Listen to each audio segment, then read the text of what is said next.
2014 Pajero sport 4-wheel drive. അപ്പോൾ ഇങ്ങനത്തെ കാറുകൾ, ഫോർച്യൂണർ, ജിംനി, 4-wheel വണ്ടികൾ നമ്മൾ ലിഫ്റ്റ് ചെയ്തിട്ട് ഓഫ് റോഡ് ഫംഗ്ഷന് വേണ്ടിയിട്ട് സസ്പെൻഷൻ ചെയ്ത് കഴിഞ്ഞാൽ ഹൈവേയിലുള്ള പെർഫോമൻസിനെ അത് കോംപ്രമൈസ് ചെയ്യാറുണ്ട്, സ്റ്റെബിലിറ്റിനെ ബാധിക്കാറുണ്ട്. അപ്പോൾ ഓഫ് റോഡിനും ഓൺ റോഡിനും വേണ്ടിയിട്ട് സ്റ്റെബിലിറ്റി ബാധിക്കാത്ത രീതിയിൽ എന്നാൽ ടോപ്പ് പെർഫോമൻസ് വരുന്ന രീതിയിൽ എങ്ങനെ ഇതിനെ കസ്റ്റമൈസ് ചെയ്യാം.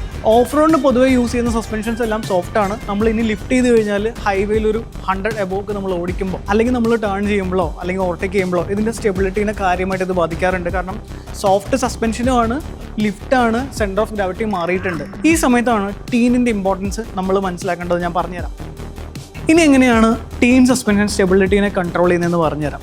ഇതാണ് ഫ്രണ്ട് ഡാമ്പേഴ്സ് വരുന്നത്. ഈ ഡാമ്പറിൽ തന്നെ ഇവൻ ബൂട്ടിൽ വരെ ഇവർ ഡിസൈൻ ചെയ്ത് വെച്ചിട്ടുണ്ട്. ഈ ബൂട്ടിലെല്ലാം ഹോളുണ്ട്.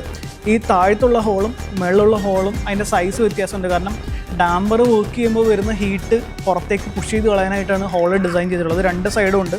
അത് ഇതിൻ്റെ റിലയബിലിറ്റി നല്ല രീതിയിൽ ബാധിക്കും. ഇനി ടീൻ നമ്മൾ ഇൻസ്റ്റാൾ ചെയ്യുമ്പോൾ ഇവൻ 2 ഇഞ്ച് ലിഫ്റ്റ് ഉണ്ടെങ്കിൽ തന്നെ ഇനി സെൻറ്റർ ഓഫ് ഗ്രാവിറ്റി മാറിയെന്ന് തന്നെ വിചാരിക്കാം.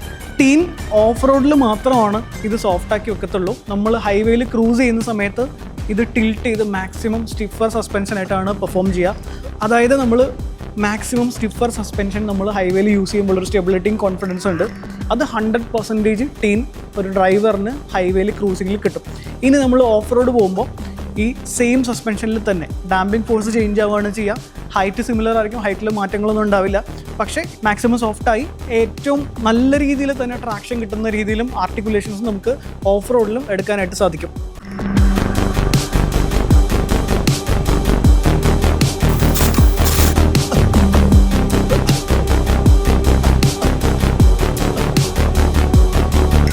അപ്പോൾ 4x4 സസ്പെൻഷൻ പ്ലസ് TDFC 5 ചെയ്തിട്ടുള്ള വെഹിക്കിൾ റെഡി ആയിട്ടുണ്ട്. നമുക്കൊന്ന് ടെസ്റ്റ് ഡ്രൈവ് നോക്കിയാലോ.